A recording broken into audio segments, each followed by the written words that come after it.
ఆలుగడ్డ ఫ్రై చేశానండి నేనైతే. ఆ రోజైతే ఇంక పొద్దుట ఎలాగో మా అమ్మాయికి బాక్స్ కాదని రసం పెట్టి ఫ్రై చేసామాట.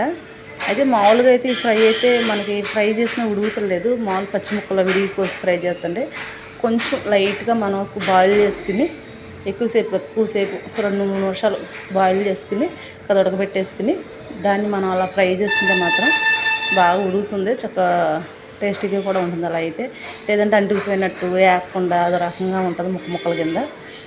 నేను ఇంకా ఆ రోజైతే అలా రెడీ చేసుకున్నమాట. ఉడకబెట్టుకుని పక్కన పెట్టేసుకుని నీళ్ళన్నీ ఉంచేసుకున్నాను. పక్కన పెట్టుకుని ఒక ఉల్లిపాయ అయితే వేసుకున్నాను. ఉల్లిపాయ, పచ్చిమిరపకాయ, ఆవాలు, జీలకర్ర, ఎల్లుల్లిపాయ, ఎండుమిరపకాయలు ఇలా తాలింపు కింద రెడీ చేసుకుని ఈ ఉడికిన ముక్కలు అందులో వేసుకుని ఫ్రై చేసేసుకున్నాను. తర్వాత ఉప్పు, కారం, పసుపు వేసుకుని బాగా ఏగిపోయిన తర్వాత నేను అనేది సాల్ట్ అయితే లాస్ట్లో వేసుకున్నమాట. ముందు వేసుకున్న అది మెత్తగా అయిపోతుంది ముక్క అనేది, అయిపోయి అంటుకుపోయి అసలు బాగుంటలేదు, మనకు అలా పొడి పొడిలాడుతా రావట్లేదు అనమాట.